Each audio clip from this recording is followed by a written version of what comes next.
അന്നത്തെ സ്വർണ്ണവിലയ്ക്കാണ് എന്ന് പറഞ്ഞാൽ അന്നത്തെ മാർക്കറ്റ് വിലയ്ക്കാണ് ഈ പറയുന്ന ഗോവർദ്ധൻ ആ സ്വർണ്ണം വാങ്ങിയെന്നാണ് പറയുന്നത്. ഇപ്പോൾ ശബരിമലയിലെ സ്വർണ്ണം മാർക്കറ്റ് വിലയ്ക്ക് വാങ്ങിയ ഗോവർദ്ധൻ മാർക്കറ്റ് വിലയ്ക്കാണ് വാങ്ങിയത്, അത് വിൽക്കാൻ വേണ്ടി വാങ്ങിയതാണ്.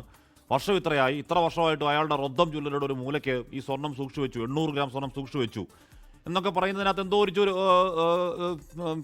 ചില പ്രശ്നങ്ങളുണ്ട്. അതുകൊണ്ട് ഇത് ശബരിമലയിലെ സ്വർണം തന്നെയാണോ എന്ന കാര്യത്തിലെ പരിശോധനാ ഫലം അതിനിർണായകമാണ്. ഷഫീദ്, അശ്മി, ഉറപ്പായിട്ടും അതാണ് ഞാൻ പറഞ്ഞത്. VSSCയിൽ നിന്നുള്ള പരിശോധനാ ഫലം അത് വളരെ സീക്രട്ട് സ്വഭാവത്തിൽ ഹൈക്കോടതിയിലേക്കും ഹൈക്കോടതി അത് SITക്ക് ബ്രീഫ് ചെയ്യുകയും ചെയ്യുന്നതാണ് അതിൻ്റെ ഫോർമാറ്റ്.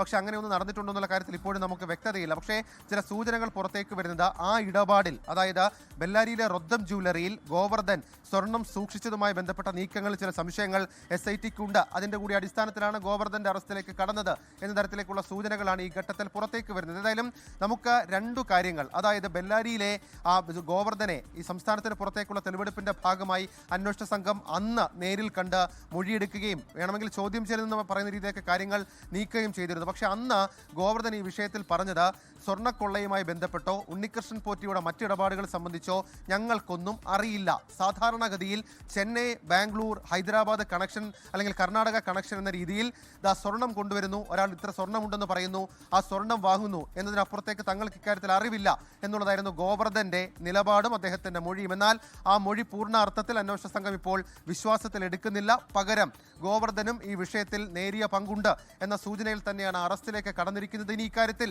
തുടരറസ്റ്റുകൾ ഒരു കണ്ടിന്യൂസ് പ്രോസസ്സ് പോലെ നമുക്ക് വരും ദിവസങ്ങളിൽ പ്രതീക്ഷിക്കാം. പല പേരുകളും അത് ഉയർന്നു കേൾക്കുന്നുണ്ട്. സംസ്ഥാനത്തിനകത്തും സംസ്ഥാനത്തിന് പുറത്തും അറസ്റ്റുകൾ ഉണ്ടാകും. മാത്രവുമല്ല അന്വേഷണ സംഘം ഒരുപക്ഷെ കടൽ കടന്ന് ഇതിന്റെ അന്വേഷണവുമായി ബന്ധപ്പെട്ട് പോകുമോ ഇല്ലയോ എന്നൊക്കെയുള്ള കാര്യങ്ങൾ, ആ ചോദ്യങ്ങൾ അതും അവശേഷിക്കുന്നു. ഹഷ്മി, ഓക്കെ, എന്തായാലും പങ്കജ് ഭണ്ഡാരിയുടെയും ഗോവർദ്ധന്റെയും അറസ്റ്റാണ്, നിർണായക അറസ്റ്റാണ്. ആദ്യം പങ്കജ് ഭണ്ഡാരി പച്ചക്കള്ളമാണ് എന്ന് പറഞ്ഞാൽ ഈ പരസ്പര വിരുദ്ധമായി രാവും പകലും പോലെയുള്ള മൊഴികളാണ് പറഞ്ഞുകൊണ്ടിരുന്നത്. ആദ്യം പറഞ്ഞത് ഞങ്ങൾക്ക് ഈ പറയുന്ന സ്വർണം പൂശാനുള്ള കഴിവ് ഞങ്ങൾക്കില്ല, ഞങ്ങൾ ശുദ്ധമായ തകിടിൽ മാത്രമേ പൂശുകയുള്ളൂ എന്നൊക്കെ പറഞ്ഞത് പങ്കജ് ഭണ്ഡാരിയും അദ്ദേഹത്തിന്റെ അഭിഭാഷകൻ പറഞ്ഞുകൊണ്ടിരുന്നതാണ്. ദേവസ്വം വിജിലൻസിനോട് മാത്രമല്ല, അന്വേഷണ സംഘത്തോട് ആദ്യഘട്ടത്തിൽ പറഞ്ഞത് ഞങ്ങൾ ഈ പറഞ്ഞ ശുദ്ധമായ തകിടിൽ മാത്രമേ പൂശൂ, അതല്ല സ്വർണം പൂശി ഞങ്ങൾ എടുക്കാറേയില്ല എന്ന് പറഞ്ഞുകൊണ്ടിരുന്നവർ വളരെ പെട്ടെന്ന് ആ നിലപാട് അടപടല മാറ്റുന്ന കാഴ്ച നമ്മൾ കണ്ടു. പറയുന്നതിൽ ഒരു എന്താണ് അതിൽ ഉറച്ചു നിൽക്കാത്ത ആൾക്കാരാണ്. അപ്പോൾ ആദ്യം പറഞ്ഞാണോ പിന്നെ പറഞ്ഞാണോ ശരി എന്ന കാര്യത്തിലടക്കം ഇനിയും അത് വ്യക്തത വരുത്തേണ്ടത് SIT ആണ്. അത് കോടതിയിൽ കൊടുക്കുന്ന അന്വേഷണ പുരോഗതി റിപ്പോർട്ടുകൾ ഉറപ്പായും അത് വരികയും ചെയ്യും. നമുക്ക് കാത്തിരുന്ന് കാണാം.